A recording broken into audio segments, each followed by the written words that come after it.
El apóstol Pablo escribe utilizando una técnica griega llamada dialéctica. Esta técnica ha sido utilizada y retomada también por otros filósofos contemporáneos a través de la historia. Marx, por ejemplo, y la dialéctica marxista, donde hay una tesis, los zares rusos, donde hay una antítesis, que es el proletariado, y donde hay una síntesis, que es la revolución rusa. Es decir, lo mismo ocurre con los escritos de Pablo.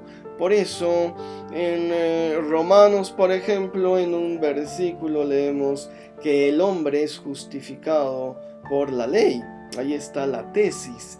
Y un poco más adelante dice el mismo Pablo en el mismo Romanos que por las obras de la ley nadie será justificado. Decimos, ay, a ver, que se ponga de acuerdo, es o no es cierto o no es cierto, y a veces pensamos cuántas contradicciones tiene el texto bíblico.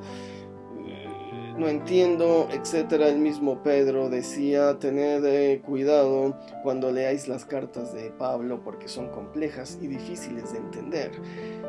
Y finalmente en el mismo Romanos Pablo concluye, somos justificados mediante la gracia, es decir, la tesis, la ley, la antítesis, no seremos justificados por las obras de la ley, y la síntesis, somos justificados por medio de la gracia. Debemos tener mucho cuidado porque hay muchísimas excepciones cuando habla Pablo. Debemos contextualizar los versículos en lo que está diciendo. El mandamiento de la moronga, por ejemplo, de la sangre que habla en Hechos, lo debemos entender en su contexto. No es malo comer sangre porque se está violando un pacto eterno con el Señor, sino porque hay una razón, y Pablo nos la va a decir, por las comunidades judías que pueden tener un mal testimonio del naciente cristianismo.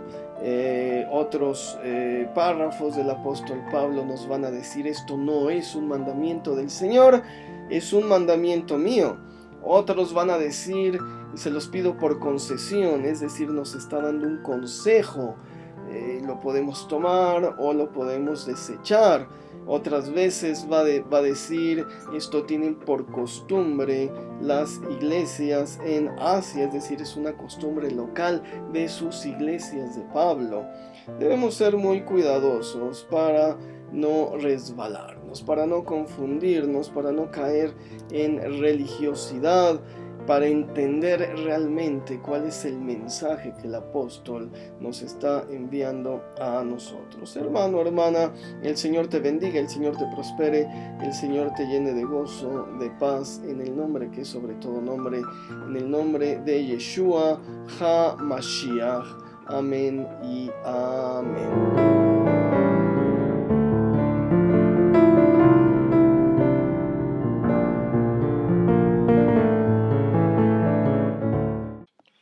Seguimos promocionando mis libros que he escrito acerca del Talmud. El Talmud son estas interpretaciones bíblicas de tiempos de Jesucristo por rabinos contemporáneos al maestro.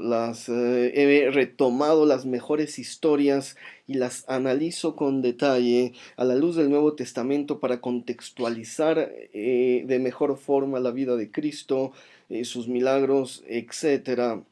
Interpretaciones bíblicas sefaradíes. También es un libro sobre los rabinos de la comunidad española del siglo XVI. También estas interpretaciones vistas a la luz del Nuevo Testamento.